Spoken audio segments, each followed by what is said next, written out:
Assista só comigo este testemunho que o Senhor me permitiu viver e que hoje compartilho com os irmãos para a glória do seu nome santo. Era um jovem como muitos, criado no caminho do Senhor desde pequeno, mas com o passar dos anos, o coração foi ficando frio. Não era rebeldia aberta, mas aquela indiferença que vai entrando devagar. Os cultos pareciam longos, as orações repetitivas, e o mundo lá fora chamava com suas novidades. Comecei a faltar aos cultos, primeiro um domingo, depois outro, até que um dia a mãe percebeu e com voz tranquila só disse: "Filho, lembre-se de que o Senhor não muda. Ele está te esperando." Mas eu não dei ouvidos.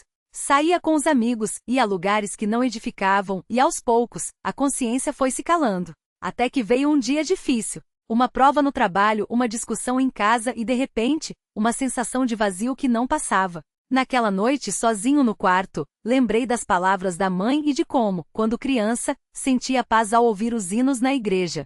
Mas agora, parecia que Deus estava longe. Foi então que, numa noite de insônia, resolvi clamar. Não era uma oração bonita, cheia de palavras certas. Era só um coração quebrado dizendo: Senhor, se o Senhor existe, me mostra um sinal. Preciso saber que o Senhor está aqui. E naquele mesmo instante, enquanto ainda falava, senti algo que nunca tinha experimentado antes. Não foi um barulho, não foi uma visão, mas uma presença tão real que encheu o quarto. Era como se alguém estivesse ali bem perto, e uma paz que não vinha de mim tomou conta do meu ser. Não dormi naquela noite. Fiquei ali de joelhos e comecei a chorar não de tristeza, mas de alívio. Era como se o Senhor estivesse dizendo: eu sempre estive aqui. Você é que tinha se afastado. No dia seguinte fui para a igreja. Não contei para ninguém o que tinha acontecido, mas a mãe, ao me ver entrar, só sorriu e disse: glória a Deus. Passaram-se os dias, e aquele encontro com o Senhor mudou tudo. Voltei a congregar, não por obrigação, mas porque agora sabia, aquele era o meu lugar. Um domingo, durante o culto, enquanto os irmãos oravam, senti novamente aquela presença, e desta vez, foi como se uma voz suave dissesse no meu coração: agora é a hora. Levantei-me, fui até a frente e pedi para ser batizada em nome de Jesus Cristo para perdão dos pecados.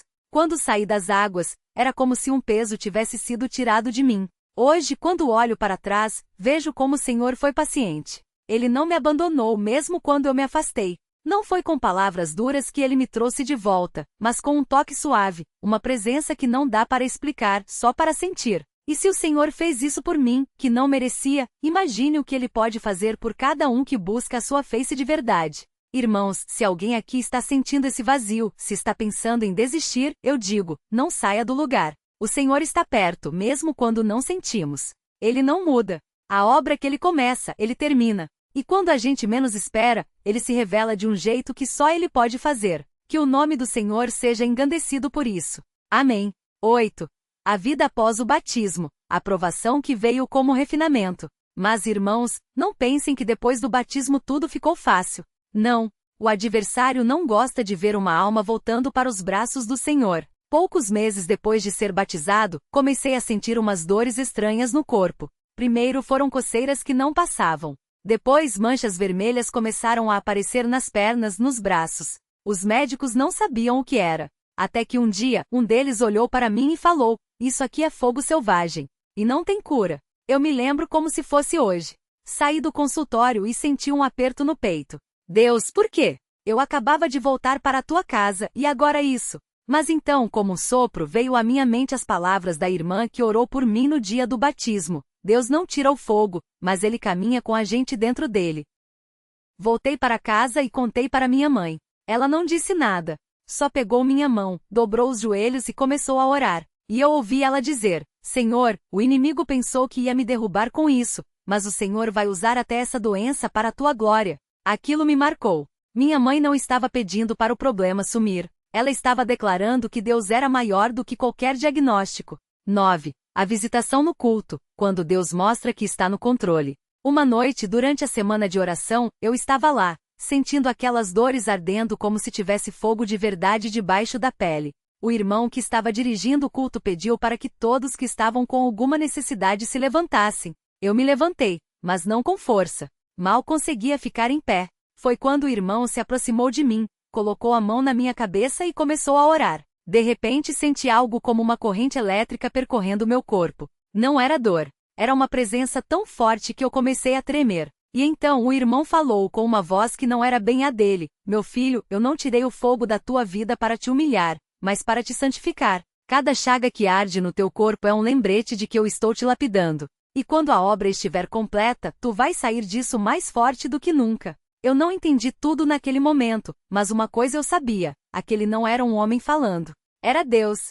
E dali em diante, mesmo com as dores, eu não reclamei mais. Porque se Deus estava permitindo aquilo, era porque tinha um propósito. 10. A cura que veio no tempo de Deus. Não foi de um dia para o outro. Não foi com um toque mágico. Foi gradual, como tudo que Deus faz.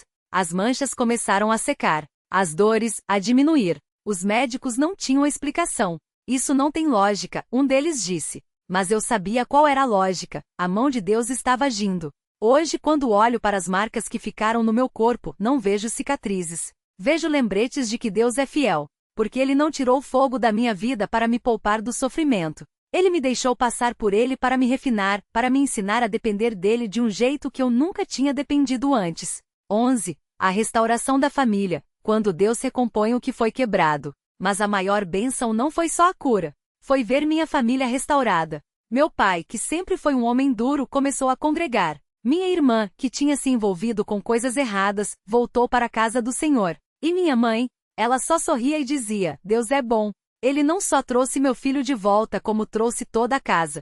Hoje, quando a gente se reúne para orar, não é mais uma obrigação. É gratidão, porque a gente sabe que Deus não só salvou uma alma, mas resgatou uma família inteira. 12. O chamado para a obra, quando Deus usa o que foi curado. Um dia, o irmão que dirige a congregação me chamou e disse: Irmão, o Senhor tem falado no meu coração sobre você. A gente precisa de cooperadores que entendam o que é passar pelo fogo e sair mais forte. Você não acha que é hora de servir? No começo eu fiquei com medo.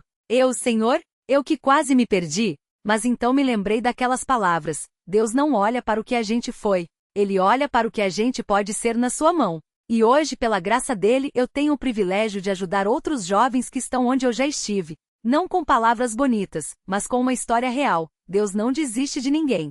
13. A lição final. Fique firme porque a obra vai ser concluída. Irmãos, se tem uma coisa que eu aprendi nesses anos é isso: Deus não trabalha pela metade. Se Ele começou uma obra na sua vida, Ele vai terminar. Pode demorar, pode doer, pode parecer que tudo está contra você. Mas se você ficar firme, se você não sair do lugar, a vitória vai chegar. Hoje, quando vejo jovens na igreja, às vezes desanimados, eu me aproximo e digo: Olha para mim, eu já estive onde você está. Eu já pensei em desistir, mas Deus me segurou. E se Ele fez por mim, Ele vai fazer por você. Porque no final das contas, não é sobre a gente. É sobre Ele. É sobre um Deus que não muda, que não mente, que não abandona a obra das suas mãos.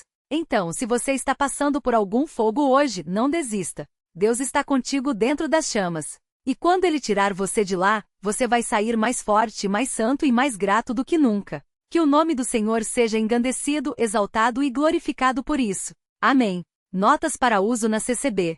Para cultos de jovens, enfatizar a paciência de Deus e o perigo de trocar a igreja por distrações do mundo. Para cultos de cura, mostrar que Deus cura, mas às vezes o processo é gradual, evita expectativas irreais de milagres instantâneos. Para famílias, destacar o poder da oração dos pais e a importância de não desistir dos filhos, mesmo quando parece que não há jeito. Para cooperadores, usar como exemplo de Deus usando quem foi restaurado para restaurar outros. Frase de impacto para encerrar. Deus não tira o fogo da sua vida para te poupar. Ele te deixa passar por ele para te preparar para algo maior. Fique firme. A obra vai ser concluída. E hoje, irmãos, eu estou aqui para dizer: a obra foi concluída. Não foi fácil. Não foi rápido. Mas foi perfeito. Porque quando Deus põe a mão, Ele não faz pela metade. Ele não deixa pontas soltas. Ele não deixa marca. Assista só comigo como foi. Depois daquele dia no centro espírita, quando o adversário falou a verdade pela boca daquela mulher. Hoje de manhã eu tive dentro do inferno, mas a oração da Senhora me guardou, eu saí de lá tremendo. Não de medo não, tremendo de vergonha. Porque eu sabia, Deus tinha me visto. Ele tinha me esperado. E agora Ele estava me chamando de volta. Mas o orgulho, irmãos. O orgulho é uma coisa traidora. Eu ainda resisti. Falei: Deus, eu voltei. Mas eu não vou me humilhar na frente de todo mundo. Achava que podia negociar, que podia entrar na igreja do meu jeito. Até que um cooperador, um irmão que já tinha passado pelo mesmo fogo, veio até mim e disse: "Você quer fazer barganha com Deus? Ele não faz acordo. Ou é tudo ou não é nada." Aquilo doeu, mas era a verdade. E no dia 12 de março de 2018, eu nunca vou esquecer essa data, eu entrei nas águas do batismo, não como um favor a Deus, não como uma obrigação, mas como um homem quebrado, agarrado à única tábua de salvação que restava. Quando o irmão me batizou em nome de Jesus Cristo para perdão dos pecados, eu senti algo que não dá para explicar. Era como se correntes estivessem caindo dos meus pulsos. E quando eu saí da água, a primeira coisa que veio foi línguas. Não foi eu que falei. Foi o Espírito Santo tomando posse daquilo que era dele desde o início. Mas a história não acabou aí não. Porque o fogo selvagem ainda estava no meu corpo. As bolhas, a dor, as noites sem dormir. Os médicos falavam: "Isso vai demorar. Pode deixar marca." Mas Deus tinha falado pela boca da minha mãe: "Meu filho vai sarar, e não vai ficar nem sinal." E foi exatamente assim. Todo domingo eu ia para a igreja. Mesmo com dor, mesmo com o corpo ardendo. Porque eu tinha aprendido uma coisa: a fé não é para dias de sol. É para quando a tempestade está te engolindo. E lá entre os irmãos, eu sentia uma paz que nenhum remédio podia dar. Até que devagar, as feridas começaram a secar. A pele começou a nascer de novo. E hoje, não tem uma cicatriz, não tem uma mancha, não tem nem lembrança do que foi. Sabe por quê? Porque Deus não faz obra pela metade. E tem mais, Deus não só me curou, Ele me deu uma família. Aqueles mesmos pais que eu tinha magoado, que eu tinha deixado de lado, hoje estão sentados comigo nos bancos da igreja. Minha mãe, que orou de joelhos por anos, hoje vê o filho não só salvo, mas servindo a Deus. E os meus irmãos em Cristo? Eles não me trataram como um estranho. Eles me abraçaram como um milagre. Porque na CCB, ninguém é rejeitado. Todo mundo tem lugar. Todo mundo tem uma segunda chance. Hoje eu sou cooperador de jovens. Sim, o mesmo homem que já sentou na praça ouvindo música do mundo, que já ri das coisas de Deus, que já pensou que ser cristão era só não roubar e não matar. Hoje, eu estou na linha de frente da obra. E sabe o que eu falo para aqueles jovens que chegam com os mesmos argumentos que eu tinha? Eu olho nos olhos deles e digo: "Eu já estive onde você está. E eu sei uma coisa: Deus não desiste de você, mesmo quando você desiste dele. Porque a graça é um anzol, e quando Deus fisga, ele não solta mais." Provas que Deus deixou no caminho. A palavra da mãe: "Teu filho é um peixe fisgado." Na época, eu achei que era só uma frase bonita. Hoje, eu sei, era Deus falando. 2. A visão da vara verde. Quando eu estava no centro espírita, eu vi uma vara verde na mão daquela mulher. Depois, um irmão me mostrou em Ezequiel 37 que a vara é símbolo de vida nova. Deus já estava me mostrando o que ia fazer. 3. A cura sem marcas. Médicos disseram que ia ficar cicatriz. Deus disse que não. E Deus sempre tem a última palavra. 4. O dom de línguas. Não foi eu que busquei. Foi Deus que derramou. Porque quando a gente se entrega, Ele enche. 5. A restauração da família. Meus pais voltaram para a igreja. Meus irmãos se batizaram. Deus não só salvou uma geração. A lição que ficou. Irmãos, eu poderia terminar esse testemunho falando de milagres. Poderia falar da cura da família, do ministério. Mas a verdade é uma só. Deus não quer os seus troféus. Ele quer o seu coração. Por quê? Se Ele quisesse só um servo, Ele já tinha milhares. Se Ele quisesse só um milagre, Ele faria em um segundo. Mas Ele quer um filho. Um que confia. Um que obedece. Um que mesmo no fogo não vira as costas. Então, se você está aqui hoje e pensa: "Deus não vai me querer depois do que eu fiz", escuta isso. O sangue de Jesus não tem data de validade. A graça não tem limite de uso. E a porta da igreja? Ela está aberta. Palavra final, para quem precisa ouvir. Se você é jovem e está trocando a igreja pela praça, cuidado. O mundo oferece diversão, mas não oferece paz. Se você é pai ou mãe orando por um filho afastado, não pare. Deus ouve as orações em silêncio. Se você está doente, não desista. Deus cura, às vezes rápido, às vezes devagar, mas sempre no tempo certo. Se você acha que já foi longe demais, volte. Não existe longe demais para a graça. Porque no final, não é sobre quanto você caiu. É sobre quem te levantou. E hoje, eu estou de pé. Não por mérito. Não por força. Porque aquele que começou a boa obra em mim há de completá-la até o dia de Cristo Jesus. Filipenses 1:6. Glória ao nome santo do Senhor. Aleluia! Notas para uso na CCB. Para cultos de doutrina, destacar como Deus usa processos, não só milagres instantâneos, para nos moldar.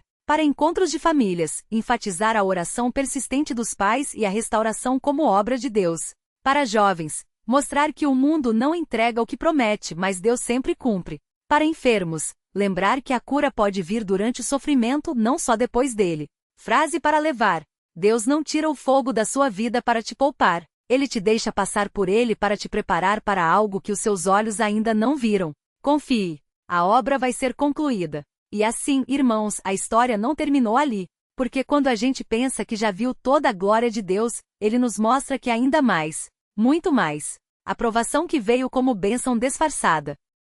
Depois que eu voltei para a igreja, batizei, recebi o Espírito Santo e vi minha vida mudar, pensei, agora é só alegria, agora é só vitória. Mas o Senhor, na sua sabedoria, sabe que a gente precisa de mais do que um susto para ficar firme. Precisa de raízes. E foi aí que veio a segunda prova. Eu já estava congregando direitinho, servindo nos cultos, até ajudando na limpeza do salão. Um dia, depois de um culto de doutrina, comecei a sentir uma dor forte no estômago. Não era igual ao fogo selvagem, era diferente, uma queimação que subia pelo peito.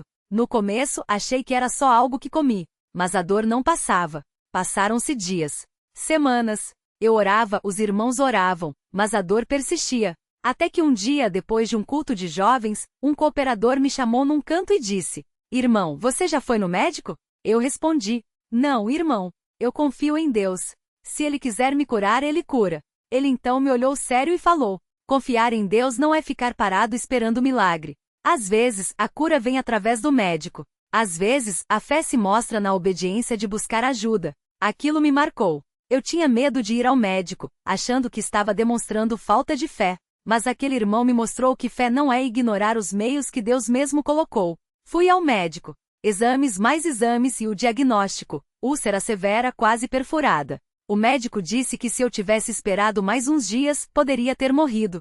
Glória a Deus! Porque foi ali que eu entendi, Deus não só cura, como também nos ensina a cuidar do corpo que Ele nos deu. Não era falta de fé buscar tratamento, era sabedoria. E durante aquele tempo, enquanto tomava os remédios e seguia as orientações, eu continuava congregando. Não faltava um culto. Não deixava de orar. Porque eu tinha aprendido, a obra de Deus na nossa vida não para por causa das circunstâncias. Ela se aperfeiçoa nelas. A vitória que veio no silêncio. Um dia, depois de meses de tratamento, eu estava num culto de oração. Não era um culto especial, não tinha pregador famoso, não tinha multidão.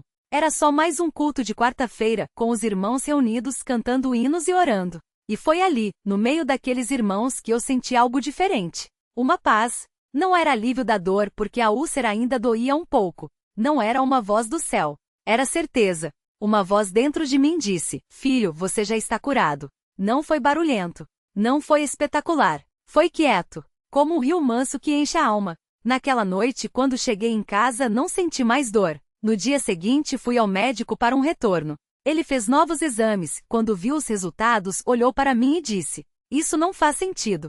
A úlcera sumiu. Não tem nem cicatriz. Eu sorri e respondi: Faz sentido sim, doutor. Faz todo sentido. Porque Deus não só cura, Ele restaura. E quando Ele faz, não deixa marca. A lição que Deus me ensinou com aquilo tudo. Irmãos, eu poderia terminar aqui e dizer: E vivemos felizes para sempre. Mas não é assim que Deus trabalha. Ele não nos dá vitórias só para a gente se alegrar.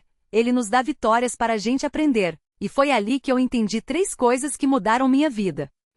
Deus não precisa de espetáculo para agir. Às vezes a gente quer ver fogo cair do céu, quer ouvir uma voz trovejando. Mas Deus fala no silêncio de um culto de quarta-feira. Ele age na obediência do dia a dia. Se você está esperando um milagre estrondoso, pode estar perdendo a bênção que já está na sua mão. 2. A fé não anula a responsabilidade, ela guia. Eu quase morri por achar que buscar médico era falta de fé. Mas Deus me mostrou que fé verdadeira não é ignorância, é confiança que age. Se você está doente, ore. Mas se o médico é o meio que Deus está usando, vá ao médico. Se você está com dificuldades financeiras, ore. Mas se Deus abrir uma porta de trabalho, passe por ela. Fé não é ficar parado, é andar com Deus. 3. As maiores batalhas são vencidas antes de começarem. Quando eu estava no centro espírita, aquele homem disse: Hoje de manhã eu tive dentro do inferno, mas a oração da Senhora me guardou. Isso me marcou para sempre. Porque a vitória já estava garantida nas orações da minha mãe, muito antes de eu saber que estava em perigo. Se você é pai, mãe, avô, avó, não subestime o poder das suas orações. Elas são muralhas que o inimigo não pode derrubar. O que Deus fez depois disso? Hoje eu sou cooperador na igreja. Não por mérito, mas por misericórdia. Eu vejo jovens chegando, alguns com os mesmos olhares que eu tinha rebeldes, achando que sabem mais do que Deus.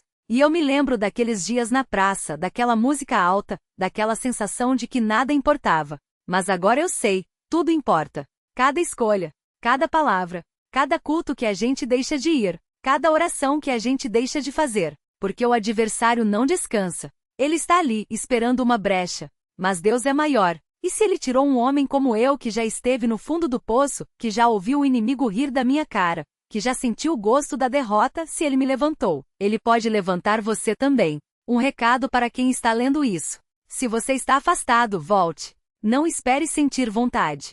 A vontade vem depois da obediência. Se você está doente, não desista. Deus cura. Às vezes rápido, às vezes devagar, mas ele cura. Se você é pai ou mãe orando por um filho, continue. Deus ouve. Mesmo que você não veja agora, ele está agindo. Se você acha que já errou demais, saiba que não existe demais para a graça. O sangue de Jesus é suficiente. E se você está firme, permaneça. Porque a obra que Deus começou em você, ele vai completar. Glória ao nome santo do Senhor. Hoje, quando eu olho para trás, não vejo um homem que venceu sozinho. Vejo um Deus que nunca desistiu. Vejo uma mãe que orou em silêncio. Vejo irmãos que me estenderam a mão. Vejo um cooperador que me falou a verdade quando eu queria fazer barganha com Deus. Vejo um médico que foi instrumento de cura. Vejo uma igreja que nunca me virou as costas. E vejo Jesus que pagou o preço para que eu pudesse estar aqui hoje, de pé, contando essa história. Por isso, eu digo com toda certeza. Fique firme. Não saia do lugar, porque a obra vai ser concluída. E quando ela for, você vai olhar para trás e vai dizer, como eu digo hoje, valeu a pena. Cada lágrima, cada batalha, cada joelho dobrado no chão. Glória a Deus. Aleluia.